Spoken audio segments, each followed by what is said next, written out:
Salve família Encarando, aqui quem fala é o Davi, seja muito bem-vindo ao nosso humilde canal.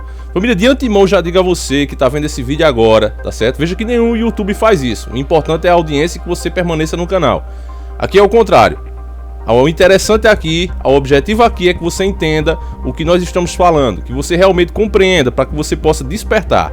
Então se você tá apressado, se você tá com outras coisas na cabeça, se você tá vendo esse vídeo por ver, vai ficar mexendo aí em outras coisas, lendo comentário, deixa pra ver outra hora. Nem assiste, irmão, nem assiste, porque vai ser trabalho perdido. Você não vai ter graça pra você, tá certo? Agora você que realmente, numa hora que você esteja interessado, aí você volta, se é que esse vídeo ainda vai estar no ar. Porque já é a segunda vez, essa é a segunda vez que eu tento falar das ferroviárias brasileiras e eu não consigo. O YouTube me censura, o YouTube tira os nossos vídeos. Então o risco desse vídeo não permanecer no ar é grande. Se você vê propaganda aí, é um bom sinal, é porque ele foi aprovado. Se você não vê, ele será retirado dentro de 24 horas, ok? É porque ele foi reprovado. Então nesse vídeo aqui você vai ver como de fato o Brasil nunca foi um país soberano. Ele sempre foi colônia e nunca deixou de ser. Todos os nossos governos, e eu digo todos, mas Davi não teve nenhum bom. Teve governos, pessoas, certo? Indivíduos que tentaram, mas nunca tivemos de fato um governo, nunca. Desde que o Brasil foi fundado, jamais tivemos. E você vai ver isso aqui nesse vídeo, vai começar a entender isso. O maldito sistema Illuminati, unido à mídia, usando as suas ferramentas de manipulação, mídia, política e tudo o que eles podem, eles esconderam a nossa história de nós mesmos. O brasileiro não conhece a sua própria história, não conhece o seu passado. E por que isso é tão importante, Davi? Porque eles tiveram que fazer isso, toda essa conspiração, isso é teoria da conspiração. Irmão, quando a gente não conhece o passado, é impossível entender o presente e mais impossível ainda prever o futuro. Então eles fizeram de tudo para que você não conheça os brasileiros, os grandes heróis que essa nação tiveram, homens que fizeram coisas que a gente hoje fala e acha impossível que aconteça. Como era bom se tivesse, por exemplo, quem já não falou? Já pensou se aparecesse um rico e fizesse tal coisa na cidade, né? Às vezes na nossa cidade, aparecesse um ricão aqui e fizesse isso aí que a prefeitura, o estado, o governo não quer fazer. Imagina, até você já se pôs nessa posição. Se eu tivesse para eu pegar e dizer, ó, não preciso mais de vocês não, vou fazer aqui pro povo. Se eu fosse milionário eu faria isso. Quantos de nós já pensamos isso? Pois é, irmão, nós tivemos um cara assim, chamado Barão de Mauá. Com certeza, eu digo 99,1% daqui não conhece esse cara. Vocês não conhecem porque o sistema fez de tudo para que você não conheça. Não é interessante que você saiba o que de fato grandes brasileiros fizeram pelo Brasil. Então, esse cara era um milionário que chegou a perder tudo, ficou liso. Ele era um bilionário. Na época de Dom Pedro, ele chegou a ser o rei, considerado o rei, né? Tinha um imperador e ó, você é o rei, você é o cara. Ele era um cara muito rico. Aqui por todas essas bandas de cá, a linha do Equador inteira, ele era o cara mais rico, mais milionário de todos. E esse cara pegou toda a fortuna dele para trazer a malha ferroviária para o Brasil. E vocês vão ver o resultado. Eu trouxe, né? Porque o pessoal gosta de dizer que isso é teoria da conspiração. Então, eu digo, não vai adiantar só levar livros e tal, que o pessoal vai continuar achando que é mentira. Então eu trouxe o próprio veículo de manipulação, que é a mídia, e você vai ver uma matéria dela mesmo, porque contra fatos não tem como negar. Então eles fizeram uma matéria, claro que eles não vão explicar como eu vou explicar a você, eles só falam dos fatos como se fosse uma coisa banal, mas para que as pessoas não pesquem, não capturem o que de fato aconteceu ali. Mas eu estou aqui, esse é o meu papel, explicar para vocês. Então vamos ver junto e você vai ver a coragem desse brasileiro que deveria estar estampado nas notas, deveria ter aí cidades com o nome dele e na verdade o que acontece é justamente o contrário, os brasileiros não sabem nem quem é.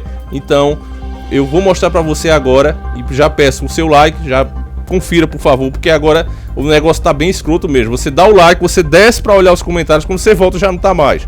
Então confira, veja se isso aconteceu, deixa o seu like, porque um vídeo desse não é moleza fazer não, irmão. Então sem mais delongas, como o assunto exige reflexão, pega agora mesmo seu suco de manga e a bolacha seca e vamos iniciar o nosso quadro.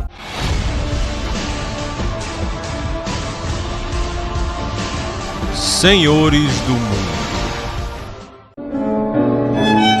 Irineu Evangelista de Souza, o Barão de Mauá, empresário responsável por colocar o Brasil nos trilhos. Quando o soberano era o imperador, ele foi chamado de rei. De simples mascate, se tornou o dono do Banco Mauá, homem mais rico abaixo da linha do Equador. O empresário fazia os planos nessa casa onde morou em Petrópolis.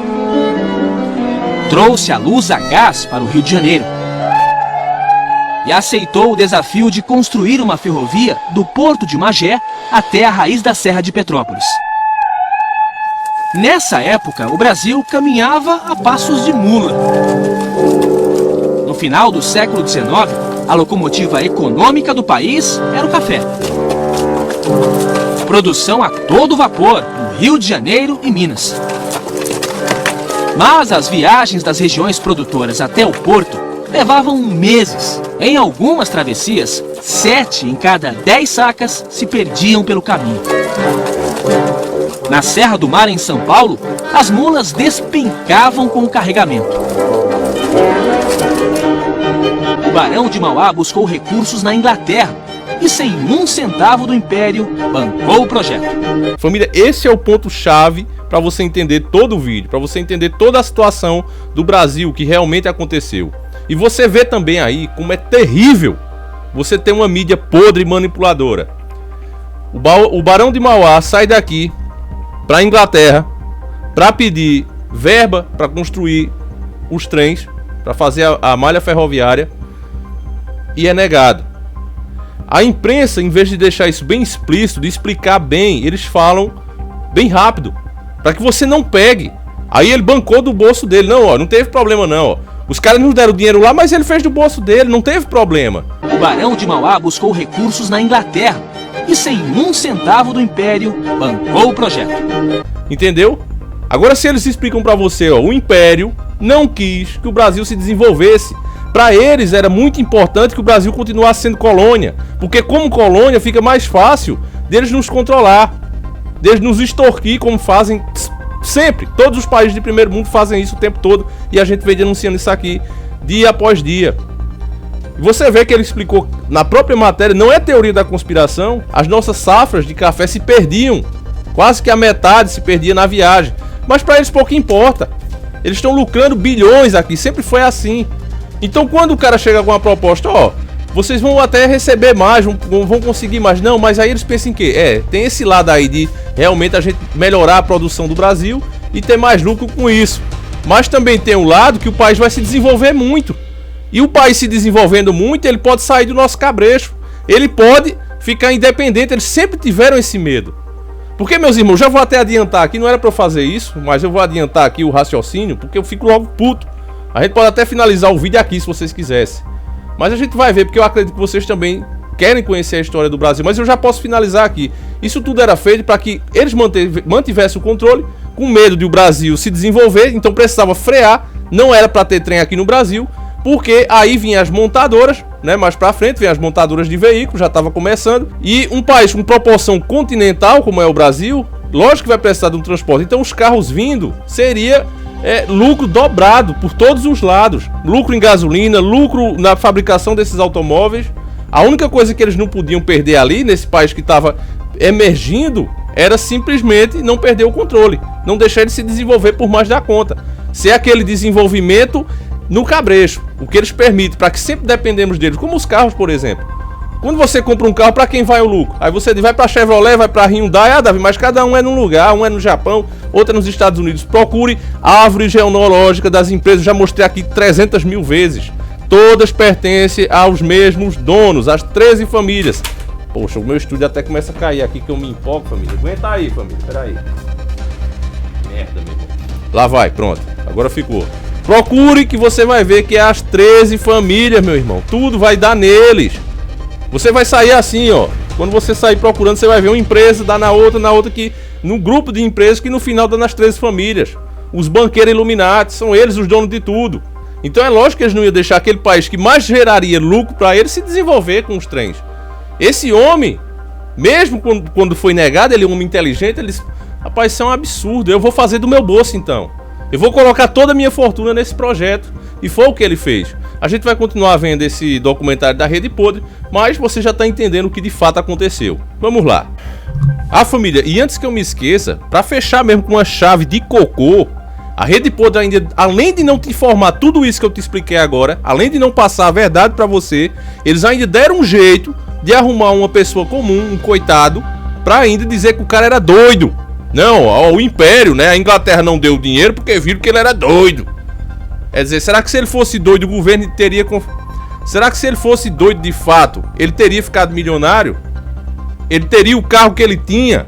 Rapaz, é muito absurdo, meu irmão. É muito absurdo. Veja aí, eu vou até voltar um pouquinho da matéria pra você dizer, não, esse bicho tá manipulando. Porque, né, tem sempre aqui um Nutella, que não faz parte mesmo da nossa família, que vem só igual a barata, só pra botar gosto ruim, né? É aquele pessoal que já desistiu, que faz parte do grupo 2. Quer saber do que eu tô falando? Assiste os nossos outros vídeos que a gente explica o que é o grupo 1 e o grupo 2. Veja aí, família, quando eles fazem essa manipulação podre pra denegrir a imagem do Barão. E sem um centavo do Império, bancou o projeto. Diziam, né, que ele era doido, né? Ele dizia, já que ninguém investe, eu mesmo vou investir, né? Diziam, né, que ele era doido, né? Aí, família, me diga se tem como a gente não ver uma coisa dessa e não ficar realmente aborrecido. Eles usam as pessoas, até os coitados dos entrevistados, para manipular e dessa forma atingir 4, 5 objetivos ao mesmo tempo. Você veja, denegriram a imagem do cara, justificaram o Império não ter dado o valor que ele pediu, não ter financiado, não ter ajudado, não ter acreditado no Brasil, né? Porque é interessante para eles que o Brasil permanecesse colônia, como é até hoje. Com esse simples trecho, eles colocam o cara como um doido que trouxe a luz, né, pro Brasil a gás. Ele foi o pioneiro. Foi o pioneiro também, como você vai ver agora na matéria, a trazer o barco a vapor pro Brasil. Só tinha aqueles com a caravela, né, que é no vento. O vento vai empurrando lá aquele pano que eles colocam e vai andando lá no mar. Só tinha esse, ele foi e trouxe o a vapor. Era de verdade um nacionalista, um cara que queria ver o Brasil rumo ao primeiro mundo. Queria que o Brasil se desenvolvesse. Mas é desse jeito que é tratado, irmãos. Aí precisa vir um cara assim que nem eu, lá de nós, pra mostrar essa verdade a você. Porque se você esperar pela mídia, sabe quantas vezes você vai ver, irmão? Nunca. E quando vê é desse jeito, sendo manipulado e feito de otário para não perceber as coisas. Na Baía da Guanabara, os barcos à vela tinham a rota desviada pelo vento e ficavam à deriva. O Barão construiu as primeiras embarcações a vapor para a viagem até o cais. Hoje, corroída pela ferrugem, a estrutura metálica avançava 150 metros em direção ao mar. Transportou material para a ferrovia e, mais tarde, passageiros. Perceba o gênio de Mauá, ele estava trabalhando com a bimodalidade, o transporte a barco e o transporte ferroviário. As obras iniciaram em 1852, com uma grande cerimônia, mistura de festa e desfile de modas. O Barão de Mauá convidou todos os nobres da época, além da família real, o imperador Dom Pedro II e a imperatriz Dona Teresa Cristina. O Barão de Mauá entregou ao imperador uma pá de prata e pediu a Dom Pedro que fizesse as primeiras escavações. A falta de intimidade do imperador com o trabalho fez a alegria dos operários da obra. Depois de tanto embaraço, o esbaforido Dom Pedro II desapareceu da festa. Você vê, família, que durante a própria matéria teve trechos aí que deveriam ter melhor destaque. Você vê o cara construiu lá aquele sistema, numa época daquela, dentro do mar, vários quilômetros, trouxe esse barco a vapor que facilitou a vida no Brasil naquela época. Não, mas o que merece destaque é Dom Pedro, né? Que Dom Pedro II, que não sabia trabalhar no pesado. O que merece destaque pela rede podre é isso. Então, família, onde é que a gente pode parar com uma mídia desse tipo? Sempre tentando diminuir os atos, sempre tentando ridicularizar o Brasil para os próprios brasileiros. É isso que eles fazem e é o que fazem melhor. Sob o comando de engenheiros ingleses, mais de 200 homens construíram a estrada de ferro Mauá na base da picareta. Em 2 anos, a obra foi concluída, transformando a viagem do cais até a Serra de Petrópolis de 2 horas em 30 minutos. O passeio inaugural foi na locomotiva Baronesa, homenagem à esposa do barão, Dona Maria Joaquina. 4 vagões percorreram o primeiro trecho sobre trilhos em solo brasileiro. E os 26 km por hora assustaram quem estava acostumado à velocidade das mulas. A estrada de ferro que abriu os caminhos do Brasil é hoje rota para lugar nenhum. Apenas um trecho da estrada original roda nos trilhos de subúrbio. E aqui o Barão de Mauá chegou ao fim da linha, derrotado por um gigante chamado Serra da Estrela. Ele esbarrou nesse paredão, diferença de 870 metros até Petrópolis, ele não conseguiu. O Redentor chegou de trem ao Morro do Corcovado. As peças foram levadas pelo veículo que hoje transporta os turistas. Mas para alcançar os 800 metros de altura, foi preciso reinventar a roda. Ficou dentada para se encaixar nos trilhos da cremalheira. Sistema criado na Suíça, usado até hoje em grandes inclinações. A invenção revolucionou o trem. E também fez a primeira estrada de ferro do Brasil subir a Serra de Petrópolis. Vem surgindo de trás das montanhas. O trem da montanha chegou onde o Barão de Mauá sonhava. Olha o trem. Mas puxado pelos investimentos de outra companhia, a Grão-Pará, mais tarde Leopoldina. Ferrovia que avançou em direção à zona da Mata Mineira. E o vapor, na subida da serra, ainda aquece a memória. Os que sabem do trem. Eu tenho uma saudade gozada. Uma saudade que eu tenho.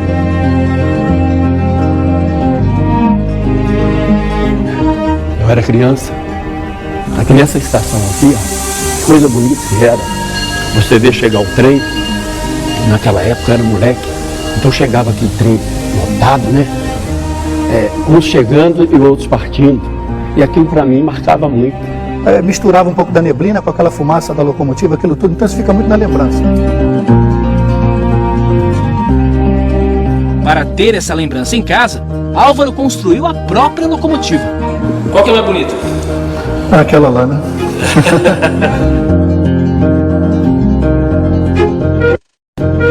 No início, os trens tinham uma porta individual para cada passageiro.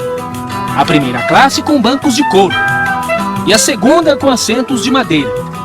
Existia ainda a terceira classe, reservada a quem não tinha condições de pagar: os pés descalços. Com o tempo, gente da alta sociedade também escondia os sapatos para viajar de graça. E o condutor vinha, mas o senhor não pode entrar, o senhor é um homem de bem vestido, só tem. Não, mas eu estou descalço, eu estou cumprindo a lei. A terceira classe foi extinta, mas a malandragem atravessou séculos. O que é que eu preciso dizer, família?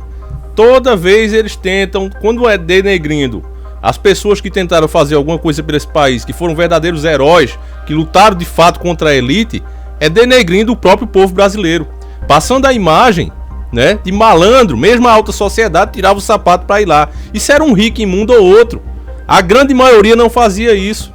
Mas eles têm que destacar isso, que é pra quê? Que é pra gente se sentir humilhado. Pra que a gente bote na cabeça, não adianta fazer nada pro Brasil que o povo não presta. Mas não é assim não, meu amigo. Nenhum povo do mundo aguenta pagar a quantidade de imposto que o brasileiro paga. Nós somos o povo mais trabalhador do mundo, irmão. Bota isso na sua cabeça, não acredite nesses caras não. Mentirosos, enganadores é eles. Tá certo? Enrolão, trambiqueiros são eles. Você não pode pegar um país desse tamanho e uma minoria e querer colocar isso como se fosse todos. Eu não faço isso, eu não faria isso. Vocês, a maioria, não faria isso. Então a gente vai ser considerado ruim, enrolão por causa de uma minoria. Isso tá errado, irmão. Cada um que seja julgado pelos seus atos. Você não pode fazer isso. Mas eles fazem. Deixam de dar destaque aos pontos importantes. Vê lá, os caras fizeram isso quase que na mão, no picarete. Dá destaque a isso, irmão. Você vê lá a outra parte, como é importante. Era dever da imprensa fazer isso. Não era pra eu estar aqui, não. Era pra eles fazer isso. Mostrar a você esses fatos. Você vê lá como é importante. Um pequeno trecho que construíram economizou de uma viagem de 3 horas. Consegui fazer em meia hora. Isso porque a velocidade era de 24 km por hora. Então o que a imprensa devia fazer? Imagina hoje, nos dias de hoje, um trem-bala, por exemplo, de Pernambuco aqui para São Paulo. Imagina eu poder estar aí em 3 horas aí conversando com vocês, ou vocês virem até aqui onde eu estou, em Pernambuco, e a gente bater aquele papo, meus inscritos aí de São Paulo, do Rio, pelo Brasil todo e até fora, né? Mais de 20 países assistem o nosso canal. Imagina como é que poderia ser mais fácil a gente se encontrar, a gente conversar. Tu ir agora no Mercado Livre, comprar um carro, o que tu quisesse, irmão, e o frete ser barato, irmão. O frete ser barato, bota lá em cima. Eu podia até, vou aí fazer um encontro, bota o carro em cima do trem e vou pra aí. Pagava mixaria, mas isso eles não explicam a você. Os Estados Unidos é assim. Os carros lá que muita gente tá trazendo agora, né? Porque você só pode trazer um carro quando ele completa 20 anos. E muita gente tá trazendo os carros, e quando os carros chegam de lá aqui, né? Os carros americanos chegam aqui, aqueles Mustang antigo e tal. Os carros são zero. São pouquíssimo rodados. Tem carro aí com 30, 40 anos que não tem 100 mil quilômetros rodados. É absurdo. Que milagre é esse? O americano não roda, não. Ele roda. Só que viagem longa não se faz. É muito difícil. A não ser quando um cara realmente quer ir curtindo a paisagem, mas é raro. A maioria bota o carro, quando vai se mudar, bota o carro em cima do trem e parte. Então era muito interessante para ele. Então o sistema sabia que um país que tem uma linha ferroviária que corta o país todo, e a ideia dos nossos líderes era essa na época, trazer isso. O Barão de Mauá tava lutando com tudo que podia para fazer, pagando do bolso dele. A ideia dele era essa, colocar no Brasil todo, deixar como era nos Estados Unidos. Então a elite tinha que frear isso de alguma maneira. Isso não podia ir pra frente, porque caso isso acontecesse, o Brasil ia se desenvolver muito. E você já vai entender melhor. No finalzinho eu vou explicar o porquê disso, o que é que eles já estavam planejando. No finalzinho, irmão. Aguenta aí, vamos continuar vendo. O trem chegou quando a escravatura estava de partida. E surgia o trabalho assalariado. Eu pegava lenha aqui, pra botar lá. Pra poder encher, for lá e levar. E maquinista? Como é que você se tornou maquinista? Eu era novo ainda, o chefe me falou, ó, tô precisando de maquinista. Então, essa aqui era a sua menina? Essa era uma das meninas que eu adorava. Em Petrópolis surgiram as primeiras vilas operárias e indústrias têxteis. O trem precisava de comunicação eficiente e trouxe o computador do século XIX. As mensagens tinham apenas código, o Morse, assim era o telégrafo. A história desse meio de comunicação também deve reverência ao empresário do Império. Só o Barão de Mauá poderia construir 12 mil quilômetros de cabos submarinos para a comunicação com a Europa. E a roda do desenvolvimento girou como a cremalinha. Hoje é o concreto, por onde a ferrovia ainda resiste, mas o passado é a referência na trajetória do trem. Se no Rio de Janeiro foi preciso vencer os obstáculos naturais, em São Paulo o desafio foi ainda maior. A Serra do Mar impedia a ligação entre o Planalto e a Baixada Santista. Um desnível de 800 metros, superado com 13 túneis, 17 pontes e uma das maiores obras de engenharia ferroviária do mundo. A muralha de rocha foi redesenhada pelo caminho do trem. 10 quilômetros de construções numa área sujeita a chuvas e deslizamentos. Trabalho de 5 mil pessoas. Mão de obra qualificada dos imigrantes europeus. Os obstáculos extrapolaram o orçamento e custaram a falência do Barão de Mauá. Ele entregou tudo, até os óculos com aro de ouro, ele entregou para o leilão. Foi uma falência infeliz, porém honesta. Na história do patrono da ferrovia está a riqueza de uma família de sangue azul.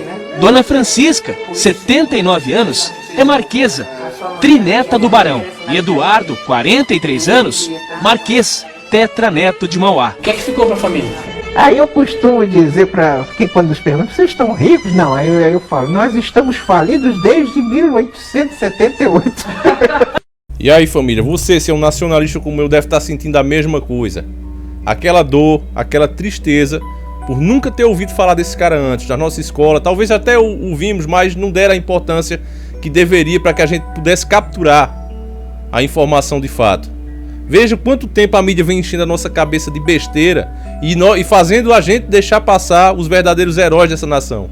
Esse homem, um verdadeiro herói, desafiou até a condição humana, gastou toda a sua riqueza, ficou pobre, colocou em jogo o seu futuro e o da própria família, desafiou um império e não teve apoio de ninguém. Ainda hoje, esse tempo todo, quando é lembrado, é dessa forma, com deboche. Tá aí a família do cara, você vê a humildade deles, né? Mesmo tendo um sangue, como eles falaram, azul, você vê a humildade deles, boas pessoas. Então, meus parabéns aqui, a nossa homenagem a ele por esse ato heróico, né, do Barão. E fica aqui a nossa homenagem à família dele. E também o meu sentimento de indignação, família. A gente tem uma mídia que trata a nossa história dessa maneira. E tem um Brasil e brasileiros desconhecidos dos próprios brasileiros de hoje em dia. Não é à toa que o nosso povo não tem heróis, não é à toa que o nosso povo não tem orgulho de si mesmo, da sua história, por causa desses caras. Eu tento fazer minha parte aqui. Graças a Deus, muitos, como vocês que estão vendo esse vídeo agora, têm se juntado à nossa luta, têm se juntado à nossa causa, têm entendido que isso aqui não é conspiração. Conspiração fazem eles. Têm visto que isso aqui de fato são fatos. Mas mesmo assim, a gente encontra muita gente ainda manipulada. Hoje, infelizmente, como a gente vem falando aí, esses caras da mídia estão saindo, estão mandando seus infiltrados vir pra cá. E tem muita desinformação aqui dentro, muita gente manipulando, recebendo pra fazer isso. A matéria destacou várias coisas aí inúteis, né?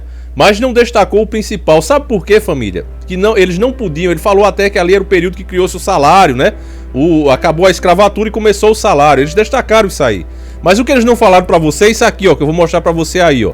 Abre o olhão aí, irmão. Olha aí, ó. Se liga aí, família. Pera aí, deixa eu achar aqui. Fábrica de Highland Park, nos Estados Unidos. A linha de montagem começou a se mover no dia 7 de outubro de 1913. Pela primeira vez na história, né? Era a Ford que estava lançando seus carros, o automóvel na linha de produção. E eles sabiam que o principal mercado que ia querer isso, que precisava disso desesperadamente, seria o Brasil. E aí que eles poderiam vender isso pelo preço que quisesse, que o povo ia ter que comprar, porque precisava disso. Só que, para que isso acontecesse, os trens não podiam ir à frente. Então é por isso que você se perguntar, por que os governos deixaram se acabar? Porque não podia. A elite não queria que isso ficasse aqui no Brasil, que o Brasil tivesse a malha ferroviária.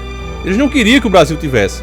O que era interessante para eles era ter rodovias, para que o povo tivesse que comprar carro, para encher os bolsos da elite de dinheiro.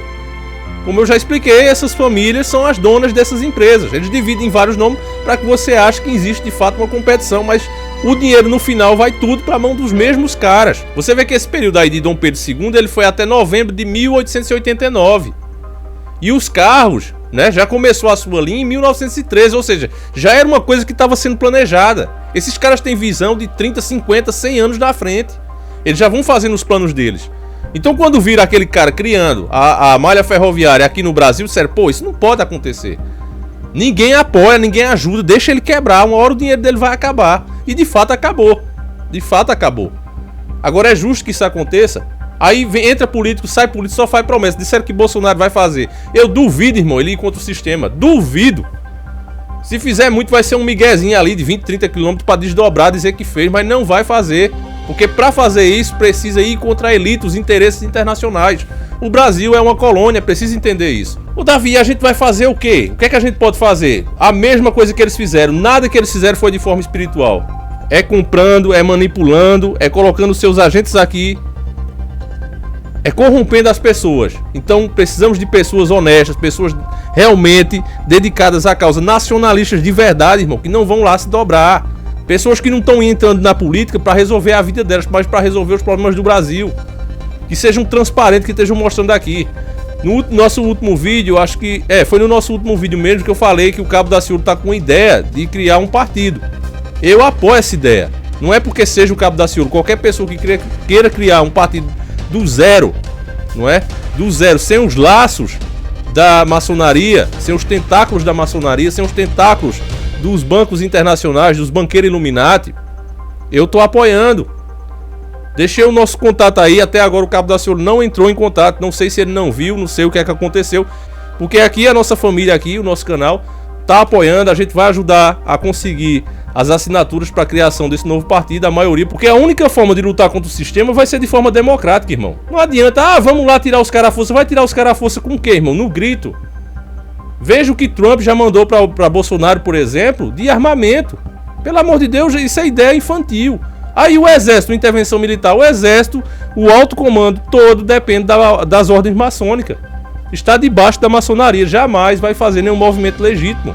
E você vai fazer o quê? Vai conseguir arrancar o governo do lugar com cartazes? Isso não funciona, tem que ser feito de forma democrática mesmo. É elegendo pessoas honestas, colocando as pessoas certas lá para que elas possam lutar pelo povo. Agora com esses partidos que estão aí, não dá certo. veja o nosso vídeo que a gente explica o que era o Prona de fato, por que é que precisamos de um novo Prona. Seria muito bom que o Prona pudesse voltar, porque ele foi engolido. Então assiste esse vídeo, a gente explica melhor isso aí. Então é isso, família, eu vou ficando por aqui. Se vocês querem saber mais sobre isso, tem muita coisa ainda pra gente entender. Eu peço que você compartilhe. Eu só farei se o vídeo tiver pelo menos 30 mil acessos, família. Tá muito fraca as views, eu acho que não sei o que tá acontecendo.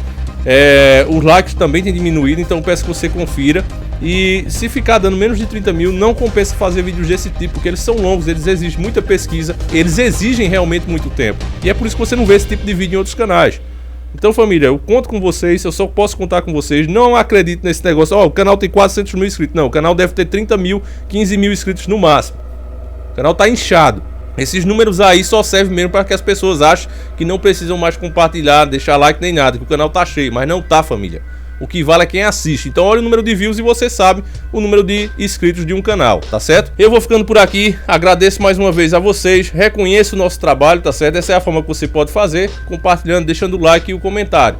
Não é fácil fazer, família, a gente leva o nome de imoral, a gente tem os vídeos bloqueados porque tá indo contra o sistema. Então a única recompensa que a gente tem de fato é vocês, tá certo, irmão? Então faça aí, ajude, quem puder ajudar de forma financeira, nós temos o Apoia-se, temos o Patreon, e ainda também tem o PayPal. E se você quiser, você pode mandar um e-mail para o endereço que está aí embaixo na descrição do vídeo, no nosso e-mail, e eu te mando a conta para você fazer um depósito direto. Eu vou ficando por aqui, fiquem todos com Deus, que o nosso Yahushua acompanhe e proteja vocês durante toda a semana. Nós voltamos amanhã às 7 horas, às 7h30, se assim o Criador permitir. Tamo junto e sempre encarando o sobrenatural.